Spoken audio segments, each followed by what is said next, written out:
1991-এ আমাকে মেজবান্ডার শরীফ স্বপ্ন দেখাচ্ছে, তোমার কি সাহস চট্টগ্রামে নেতৃত্ব করবো, মেজবান্ডার আসবে না? হ্যাঁ, আমি তো তোমার এই দুঃসাহস কোথেকে পাইছো? এখানে ফজলুল কাদের চৌধুরী, জহুর আহমদ চৌধুরী, আমি আজ এমন কোন নেতা চট্টগ্রামের নাই যে মেজবান্ডার আসে নাই। তুমি এতগুলো নেতৃত্বে ছিলে, কোনোদিন মেজবান্ডার আসো নাই কেন? আমি ভয় পেয়ে গেছি। আপনাদের কোলাগুলি আমি শেখার করতেছি, কারণ স্বপ্নের কথা মিথ্যা বর্ণনা করলে আপনার এটা ইমান থাকে না। আমি মেজবান্ডার গেলাম, দেখে আমাদের সাথে বিভিন্ন আলেম ওলামারা বলতেন যে সেখানে গেলে শিরিক হয়, অনেক কিছু হয়, এটার একটা ইনফ্লুয়েন্সের একটা ব্যাপার থাকে। আমি এটা নিয়ে কোনো মন্তব্য করি না, বাট আমি কোনোদিন মেজবান্ডার যাই না।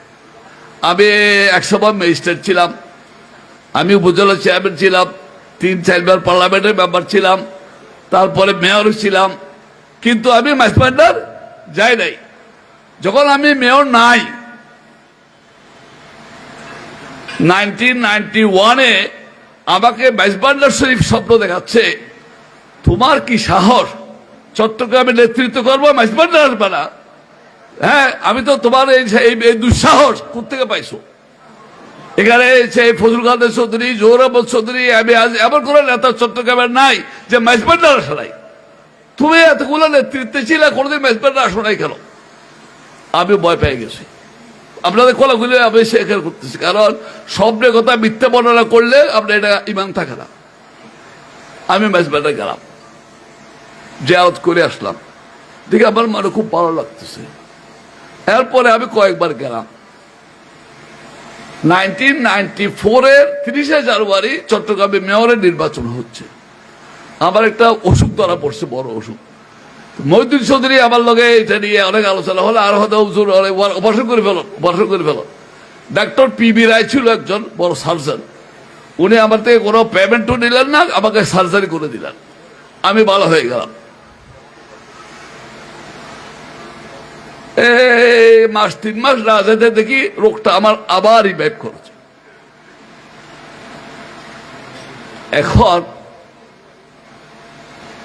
1994-এর দিকে হবে তবে বা মাঝামাঝি, আমি ওই তখন আমরা সর্বদলীয় একটা আন্দোলনের মধ্যে ছিলাম। তিনফুলের মাথার ওখানে একটা মিটিং, আমি ওই মিটিংয়ে মনে হয় প্রধান অতিথি। আমি ওখানে গিয়ে তাড়াতাড়ি ফটোটা তুলে দিয়ে সোজা বৃহস্পতিবার ছিল মেজবান্ডার রওনা দিলাম। মেজবান্ডার শরীফ যে যখন আমি পৌঁছি তখন রাত হয়ে গেছে, এশারের পর হয়ে গেছে। তো আমি হযরত কেবলার ওখানে দাঁড়িয়ে জিয়ারত করতেছি। তো আমি রোগটা সহ্য করতে পারতেছি না, খোলাখুলি বলতেছি, মানে আমার জন্য অসহ্য হয়ে যাচ্ছে। আমার আলহামদুলিল্লাহ ছোটকাল থেকে সূরা ইয়াসিন মুখস্থ আছে অনেক সূরার মধ্যে। তো আমি সূরা ইয়াসিন পড়তেছি, ওখানে যে খাদেম আছে যে ওখানে বসে পরিষ্কার করে, ওই খাদেম ওর বাড়ি বাসখালী, ও আবার চিনছে। ইতার আয়তে বাজে তুই আর কে আয়, তুই আর এলা দোয়া কর। আমি আয় কি দোয়া ইতার আত্মীয় আর বোতল লইয়ে রে আয় দোয়া করার জন্য। আমার চোখ দিয়ে অজস্র পানি বাইর হচ্ছে। আমি দোয়া করতে হই, আল্লাহ সমস্ত ক্ষমতার মালিক তুমি, ওয়াল আউয়াল ওয়াল আখির ওয়াল জাহির ওয়াল বাতিন হুয়া বিকুল্লি শাইইন আলিম। তুমি ছাড়া কেউ কিছু করার নাই। আমার রোগটা আমি টলারেট করতে পারতেছি না। যদি এই ওলি তোমার বন্ধু হয়ে থাকে, যদি এই ওলি সম্মানিত হয়ে থাকে তোমার কাছে, ওনার এই উসিলাতে আমাকে তুমি উদ্ধার করে দাও। আপনাদের জিনিসটা খুব গভীরভাবে আপনারা শুনবেন আমার কথাটা। আমি ওখানে ওই বদনাতে একটু পানি দে, আমি মনে করলাম ডিসপেন্সারে ওষুধ খাই না বাচ্চারে ওষুধ খাইলাম, ফালে খাই মানে ওষুধ খাই, নিহত হলে আরবি ওষুধ। আমি রাত্রে চলে আসছি, আবার রাত্রে ঘুমিয়ে গেছি। আমার স্ত্রী বড় টাকারা কোথায় ছিল, হঠাৎ আবার ঘুমিয়ে গেছে। তো আমার বেডরুমের পূর্ব দিকে দরজা জানালা খোলা থাকে, গরমের দিন ফ্যান চলে, আমি এসি চালাই নেই। এনিওয়ে আমার মধ্যে একটা সন্দেহ হইল যে ফজর হয়ে গেছে, নামাজের সময় হয়েছে। তো আমি পূর্ব দিকে তাকাচ্ছি যে ফজর ফেটে কিনা। যখন আমি পূর্ব দিকে তাকাই তখন দেখতেছি একটা বাতি, ফানুস বাতি, আপনারা দেখছেন না মগায় ফানুস বাতি, বুড়াদের ফানুস বাতি, আসমান থেকে একটা মানে বাতি নামতেছে, আকাশ থেকে একটা বড় বাতি নামতেছে। এত রাত্রে এইবার কি বাতি? সাথে আলো বাইর হচ্ছে 50 ওয়াট থেকে 100 ওয়াট, 100 ওয়াট থেকে 200 ওয়াট, 200 ওয়াট থেকে 500 ওয়াট, 1000 ওয়াট, বিশাল এক বাতি হয়ে যাচ্ছে, আলো আর আলো। এবং সেই আলোটা আমার বাড়ির দিকে আসতেছে। আমি কথাটা খেয়াল করেন, যে রাত্রে জিয়ারত করছে সেই রাত্রের ঘটনা বলতেছি, মানে একদিনও মাঝখানে দেরি নাই। আলো নামতেছে, দেখি আলোতে আমার বাড়ি পুরো আলোকিত হয়ে যাচ্ছে। আমি ভয় পেয়েছি, কি হাম। তখন আমি আমার দারোয়ান ড্রাইভার কেউ ডাকতেছি, আমার গলার আওয়াজকে বন্ধ করে দিচ্ছি। আমি মানে কি করতেছি এটা, মানে কুরোর জোয়ারে যেটা দর ফরায় আয় অনেকটা এরকম ছটফট করিবে কি, হোয়াট ইজ দিস। তাহলে আমি ভয়ে বালিশের ভিতরে মুখ লুকিয়ে রাখছি।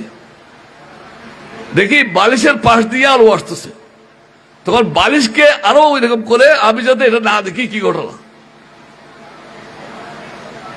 এই সময় খুবই একটি সুন্দর আওয়াজে হযরত সাহেব আহমদুল্লাহ মেজবান্ডারি, জিয়াউল মেজবান্ডারিকে বলতেছে, তোমার আলো নিবাও, রুগী ভয় পাচ্ছে।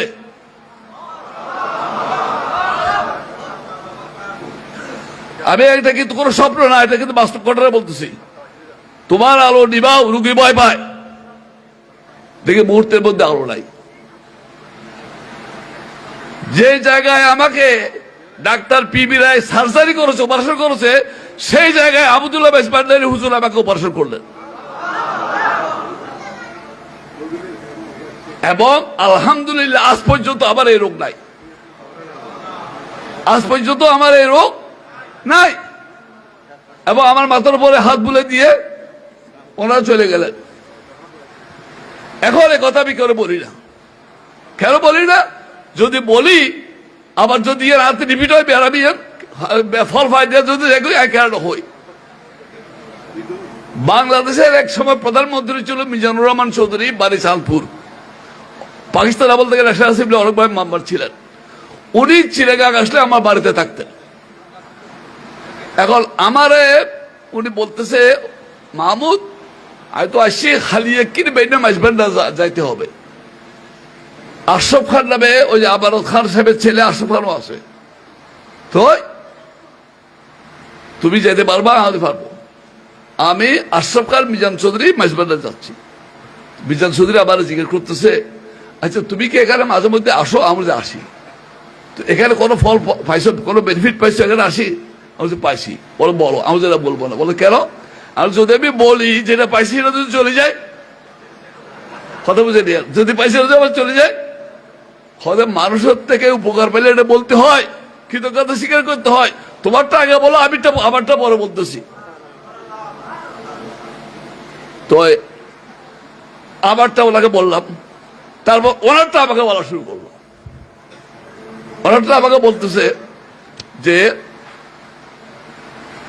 উনি প্রধানমন্ত্রী হওয়ার আগে জিয়াউল মেজবান্ডারি হুজুরকে উনি সম্পর্ক অনেকটা একজন আরেকজনের জামাই শাশুর ডাকাডাকি ছিল, ওর জামাই ডাকাডাকি ছিল। গেছে তখন শাহেনশাহ জিয়াউল সাহেব ওনাকে বসতে দিচ্ছেন না, ওনাকে বসতে দিচ্ছেন না। বলছে কীর্তি ওর জামাই, কীর্তি একটু দাঁড়ান আপনি। উনি লোককে ডাকলেন, একখান টেবিল আনো, টেবিল টেবিল টেবিল বুঝো তো, সাইড কুটাওয়ালা পাওয়ালা টেবিল আছে। এখন টেবিলের উপরে চেয়ার দাও, টেবিলের উপরে চেয়ার দিছে। এখন ওনাকে ওই টেবিলের উপরে উঠে চেয়ারে বসতে হবে। নিচে আরেকটা চেয়ার দিয়ে ওনাকে টেবিলের উপরে উঠে এলো, টেবিলের উপরে উঠে চেয়ারে বসে যাবাই এটা বইবেন দেখো। ওনাকে সারা দিচ্ছে, রাস্তা দিচ্ছে, ওই টেবিলের উপরে চেয়ারের উপরে বসে উঠে খাচ্ছেন। তার সপ্তাহে, তারপরের সপ্তাহে উনি প্রধানমন্ত্রী। কথা বুঝতে পারছি আপনাদেরকে? এইরকম আল্লাহর ওলিদের অনেক অনেক ঘটনা আমি বর্ণনা করতে পারবো।